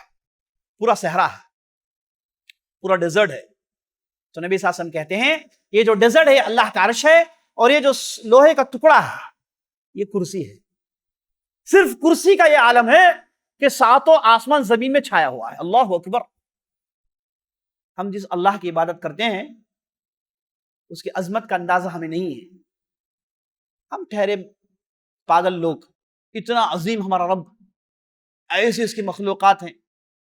ہم پریشانی آ گئی تو اتنے پریشان ہو جاتے ہیں، تکلیف آئی تو اتنے پریشان ہو جاتے، اتنے حیران ہو جاتے ہیں، اور شیطان کے روش میں چلنے لگتے ہیں کہ کوئی اس مسئلے کو حل نہیں کرے گا، میرے مانگ کو پورا کوئی نہیں کرے گا. اور بعض کمزور عقیدے والے بھی ہوتے ہیں، وہ جاتے ہیں غیر اللہ کے بارگاہ میں ماتھے ٹھیکتے ہیں، کہتے ہیں کہ میرا مسئلہ حل کر دو، جبکہ اللہ قرآن میں کہتا ہے الیس اللہ بکاف عبدہ، کہ اللہ تمہارے پریشانیوں کو پورا کرنے کے لیے کافی نہیں ہے؟ یہ خالق جسے یہ اس کی مخلوقات ہیں. اب یہ جو عرش ہے، عرش کے اوپر اللہ مستوی ہے اور کسی کو نہیں معلوم کہ اس کے اوپر ہوتا کیا ہے. یہ انسان کی حدود ہیں، جہاں تک وہ پہنچ پایا وہ ہم نے حدیث میں پڑھ لیا. اس کے علاوہ جو ہوتا ہے اللہ ہی بہتر جانتا ہے. اور آج کی سائنس بھی ہررا کر رہ گئی جب وہ آسمان کا علم حاصل کرتے ہیں، آسمان کے سیاروں کو پڑھتے ہیں، چاند و ستاروں کو پڑھتے ہیں، سورج کو پڑھتے ہیں، کہتے ہیں کہ یہ کہکشاں اتنا وسیع ہے، اتنا بڑا ہے کہ ایک انسان ایک پلانٹ سے دوسرے پلانٹ کو پہنچ نہیں سکتا ہے نا. اس کی تفصیل میں جائیں گے تو بات لمبی ہو جائے گی. تو اتنا جان لیجئے یہ ساتوں آسمان، یہ ساری مخلوقات، اس پر اللہ کی کرسی چھائی ہوئی ہے. یہی معنی ہے وسع کرسیہ السماوات والارض. اور اس کے بعد دیکھیے اللہ کہتا ہے وَلَا يَئُودُهُ حِفْظُهُمَا. یہ مخلوق ہے آسمان زمین، لیکن اللہ کو اس کی حفاظت کرنا دشوار نہیں گزرتا. اللہ کے لیے اس کی حفاظت کرنا کیا نہیں ہے؟ مشکل نہیں ہے. اللہ کے لیے تو آسان ہے. وَهُوَ الْعَلِيُّ الْعَظِيمُ. اور اللہ سب سے بلند و بالا تر ہے. سب سے بلند وہ بالا تر ہے، یہ معنی ہے علی. اللہ سبحانہ وتعالی ساتوں آسمان کے اوپر عرش پر مستوی ہے، یہ معنی ہے علی، اونچا ہے، بلند ہے. العظیم، بہت ہی زبردست، بڑا عظمت والا اور بڑا طاقت والا، یہ معنی آتا ہے عظیم کا. تو آپ نے دیکھا یہ پوری آیت جس میں صرف اللہ سبحانہ وتعالی نے اپنی عظمت گنوائی، اپنی طاقت گنوائی اور اپنی صفات بیان کیا. اہل علم کہتے ہیں اس آیت کے اندر 18 مقامات پر اللہ نے اپنے طرف بات کو رجوع کروایا، اپنے طرف ضمیر کو لوٹائی. 18 مقامات پر یہ آیت، اس کے اندر جہاں اللہ کا بھرپور تعارف ہے، اللہ کی طاقت کا ذکر ہے، اس کی وجہ سے یہ پورے قرآن میں سب سے افضل آیت کہلا پائی. سب سے افضل آیت ہو پائی اس وجہ سے کہ اس کے اندر اللہ کا بھرپور انٹروڈکشن ہے. آخر ایک بات بتا کے اپنی بات ختم کرتا ہوں. دیکھیے اللہ کے جو 99 نام ہیں، اچھے اچھے نام ہیں، اس کے تعلق سے اللہ نے قرآن میں کہا وَلِلَّهِ الْأَسْمَاءُ الْحُسْنَى فَادْعُوهُ بِهَا. اللہ کے جو اچھے اچھے نام ہیں، 99 نام، یہ کس لیے؟ فَادْعُوهُ بِهَا. ان ناموں کو لے کر ان کے طفیل سے، ان کے ذریعے سے اللہ کے پاس مانگو. لوگ آتے ہیں کہتے ہیں کہ دعا قبول نہیں ہوتی. ہم کہتے ہیں کہ آپ نے دعا ٹھیک سے مانگا ہی نہیں. دعا کیا مانگنے کا طریقہ ہے؟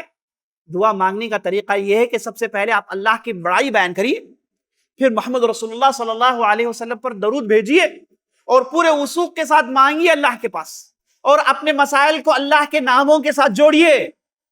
اے اللہ مجھ سے بہت بڑا گناہ ہو گیا، اے اللہ تو ستار غفار ہے، تو گناہوں کو پوچھنے والا ہے، گناہوں پر پردہ ڈالنے والا ہے. اے اللہ میرے گناہوں کو معاف کر دے. اے اللہ میرے رزق میں تنگی ہے، اے اللہ محتاج ہوں میں پیسوں کا، اے اللہ تو رزاق ہے، اے اللہ میں تیرے ناموں کے ذریعے سے تیرے بارگاہ میں گڑ گڑا رہا ہوں، اے اللہ میری مصیبت کو دور کر. تو ہم اللہ کے ناموں کے ذریعے سے وسیلہ مانگنا بھول جاتے ہیں، اسی لیے ہماری دعائیں قبول نہیں ہوتی. اور اللہ سبحانہ وتعالیٰ کے پاس وسیلے ڈھونڈنے کے لیے سب سے مضبوط طریقہ یہ بھی ہے کہ آپ اپنے اچھے کاموں کے ذریعے سے، آپ کے اچھے اعمال کے ذریعے سے اللہ کے پاس رسائی حاصل کرنے کی کوشش کریں. اللہ کو پکاریے. کیسے؟ آپ کہیں کہ اللہ میں نے تیرے لیے نماز پڑھی، اللہ میں نے تیرے لیے یہ مال کو دیا ہے، اللہ میں نے تیرے لیے فلاں کی مدد کی، مجھے کسی کی شہرت کی ضرورت نہیں تھی، کسی کی جاہ و جلال کی ضرورت نہیں تھی، اے اللہ میں نے صرف اور صرف تیرے لیے کیا ہے.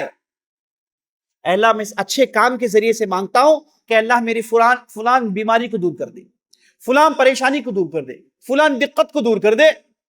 اس کے بعد دیکھیے کہ آپ کی پریشانی کیسے حل ہوتی ہے. اور نبی صلی اللہ علیہ وسلم نے اس چیز کو بنی اسرائیل کے ایک واقعے سے جوڑا اور بتایا کہ دیکھو کہ کیسے اس سے پہلے والوں نے اپنے نیک اعمال کے ذریعے سے وسیلے ڈھونڈے. بنی اسرائیل کے 3 لوگوں کا ایک واقعہ سنایا. بنی اسرائیل کے 3 لوگوں کا ایک واقعہ سنایا. کہا کہ 3 لوگ رات کے صحرا میں سفر کر رہے تھے. میں جلدی جلدی اس واقعے کو سنا دیتا ہوں تاکہ بات میری ختم کر پاؤں. 3 لوگ سفر کر رہے تھے. اچانک موسلا دھار بارش شروع ہو گئی, گھٹاٹوپ اندھیرا ہو گیا. تو آگے دوڑے, دوڑ کر ایک گفا میں ان لوگوں نے پناہ لی, ایک کیو کے اندر چلے گئے بارش سے بچنے کے لیے. اب جب بارش ہونا شروع ہوئی, کڑاکے کی بجلی برسی, اور یہ بجلی سیدھے ایک چٹان پر برسی, اور وہ چٹان لڑکتا ہوا سیدھے آیا اس گفے کے منہ کو اس نے بند کر دیا. اب یہ لوگ 3 افراد پھنس گئے گفے کے اندر, ہے کہ نہیں؟ باہر آنے کا امکان نہیں, 1000 کوشش کی, ممکن نہیں چٹان کو ڈھکلنا. اندر پھنس گئے, اندر گھٹاٹوپ اندھیرا, ایک دوسرے کے چہرے نظر نہیں آ رہے. اب تینوں چونکہ مومن تھے تو انہوں نے کہا کہ اس مصیبت میں اگر ہمیں کوئی مدد کر سکتا ہے تو اللہ کے علاوہ کوئی ذات نہیں ہے. اس پریشانی سے اگر کوئی بچا سکتا ہے, دنیا کی کوئی طاقت نہیں, کوئی حکومت نہیں, کوئی دوسرا فرد نہیں, کوئی دوسرا ناصر نہیں, کوئی دوسرا معین نہیں, یہاں پر صرف بچا سکتا ہے تو رب العالمین رب العزت والجلال ہی بچا سکتا ہے. اب کریں کیا؟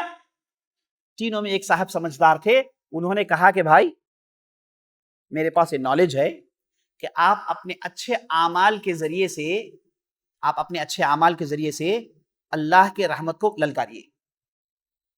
ایک صاحب اٹھ کر کہا, اے اللہ, میرے بوڑھے والدین تھے, میں ان کی اتنی خدمت کرتا تھا. ایک مرتبہ میں جنگل میں دور چلا گیا, واپس آیا تو دیکھا کہ میرے والدین سو گئے.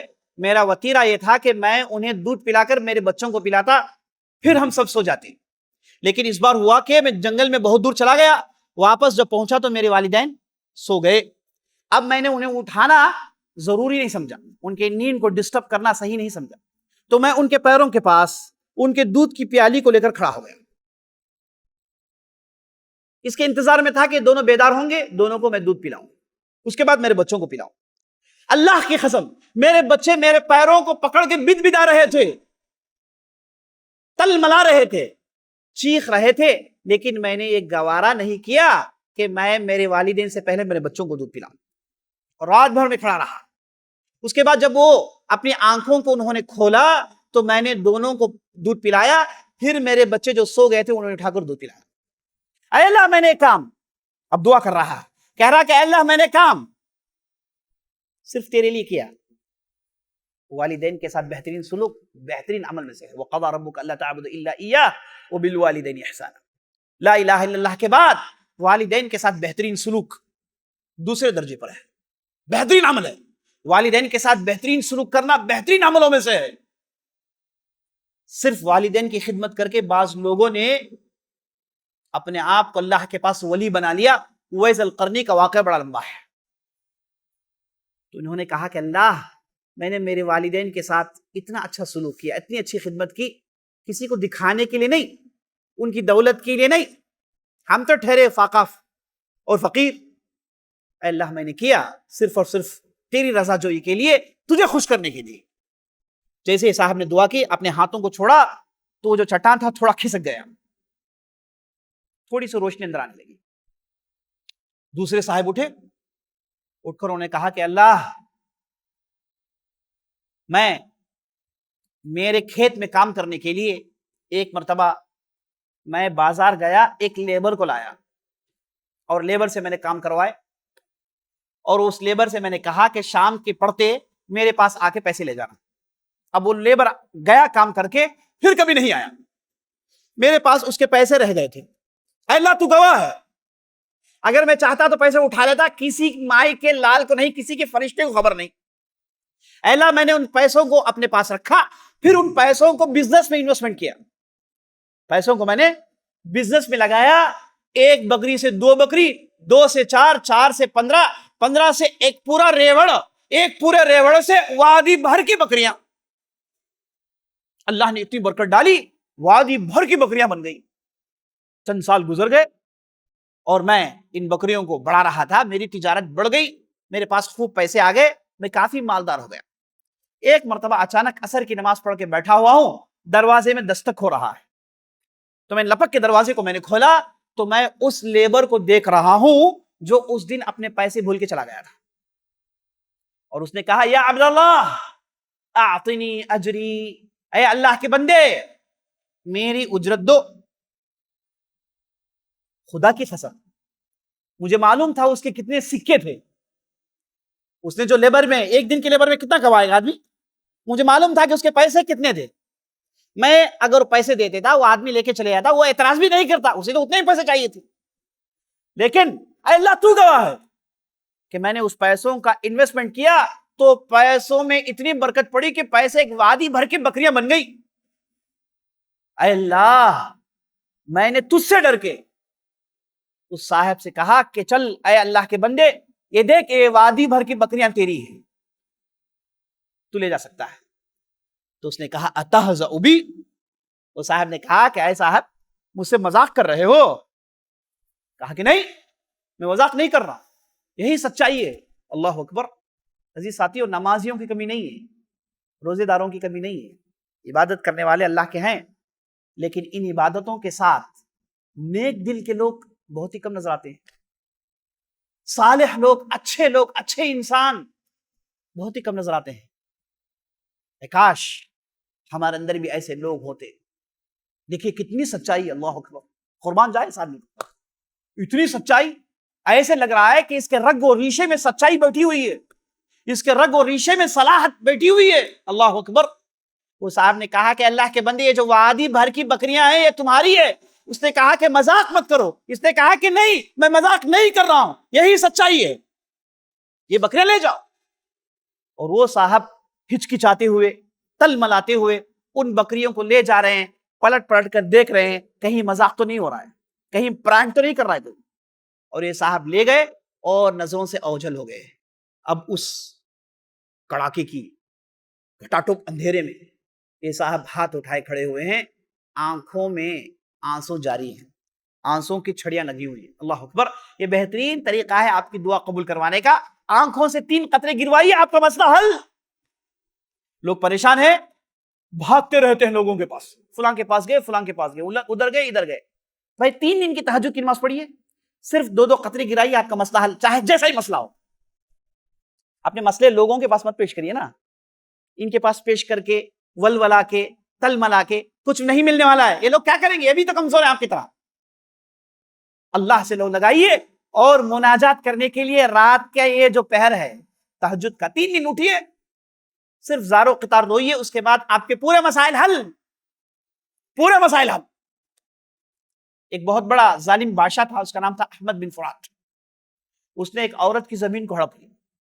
وہ عورت آئی بارگاہ میں، آ کر گالیاں بکنے لگی، کہا کہ تم نے ظلم کیا، بدوا دینے لگی. تو وہ ظالم ایسا تھا کہ اس نے کہا کہ بدوا دینا چاہتی ہو، جاؤ تہجد میں 3 دن کے لیے بدوا دو.